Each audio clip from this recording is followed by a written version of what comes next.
समय आपके जीवन का सिक्का है। यह आपके पास मौजूद एक लौता सिक्का है और सिर्फ आप ही तय कर सकते हैं कि इसे कैसे खर्च किया जाए। कहा जाता है समय ही धन है, लेकिन यह पूरी तरह से सच भी नहीं है। सच तो यह है कि समय सिर्फ संभावित धन है। अगर आप अपने समय का सदुपयोग करते हैं तभी आप धन कमा सकते हैं। दूसरी ओर अगर आप अपने समय का दुरुपयोग करते हैं तो आप धन कमाने की संभावना को भी गंवा देते हैं। इसलिए आज के इस वीडियो में हम आपको बताने वाले हैं कैसे टाइम को मैनेज किया जाए। समय के सर्वश्रेष्ठ उपयोग का पहला सिद्धांत, समय की लॉगबुक रखें। यानी कि अगर आपने देखा होगा कि ड्राइवर जो अपने पास एक लॉगबुक रखते हैं, ठीक उसी तरह से कैसे कितनी दूरी, कितना किलोमीटर और कहाँ तक चली है, ये सारा हिसाब उनके पास होता है। उसी तरह से जीवन के अंदर हमारे पास एक लॉगबुक होना ज़रूरी है जो हमारे समय को भी बताते रहे। आप चाहे तो लॉगबुक बनाने का काम कंप्यूटर में एक्सेल शीट या किसी अन्य सॉफ्टवेयर पर भी कर सकते हैं। इसमें एक सप्ताह तक अपने हर घंटे का वर्णन लिखें।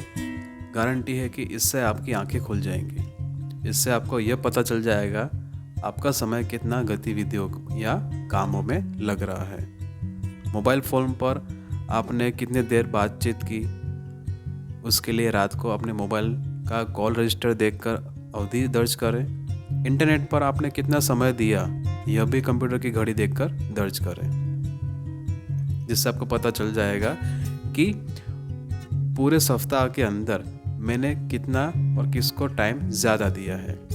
उसी तरह से जैसे एक डॉक्टर सटीक बीमारी को पता करने के लिए टेस्ट करवाता है, यानी कि एक्सरे करवाता है, जिससे ये पता चलता है कि बीमारी कहाँ पर है, उसी तरह से ये आपकी लॉगबुक आपकी सटीकता का प्रमाण रहेगी।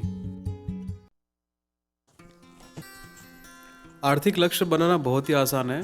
सबसे पहले आपको ये समझना होगा कि आपको हर महीने कितने राशि कमानी है, और फिर आपको मैथमेटिक्स का यूज़ करके ये पता लगाना है कि धन राशि को कैसे कमाया जाए। एग्जाम्पल के लिए अगर कोई दुकानदार है, हर महीने 10,000 रुपये कमाना चाहता है, तो उसे एक प्रोडक्ट बेचने पर 50 रुपये का प्रॉफिट होता है। अगर आपकी मैथमेटिक्स इजी है और अच्छे से आप समझ सकते हैं तो उसे हर महीने 200 प्रोडक्ट बेचने होंगे, जबकि वो हो जाएंगे 10,000 डिवाइडेड बाय 50। यदि वो महीने के 25 दिन काम करता है तो उसे हर दिन 8 प्रोडक्ट बेचने होंगे। यानी कि वो आंकड़ा जानने के बाद भी वो काम को टाल नहीं सकता, ना ही अपना वो मूड को चेंज कर सकता है, बोरियत भरा बहाना भी नहीं बना सकता है, क्योंकि कागज़ पर जो अंक लिखे हैं उसे वो करना ही है। अक्सर हमारी दिनचर्या इस तरह की होती है कि हमारे सामने जो भी काम आता है हम उसे करने लग जाते हैं, और इस वजह से हमारा सारा काम छोटे छोटे कामों में निपटाने में ही चला जाता है। हमारे महत्वपूर्ण कार्य इसलिए नहीं हो पाते हैं क्योंकि हम महत्वहीन कामों में उलझे रहते हैं।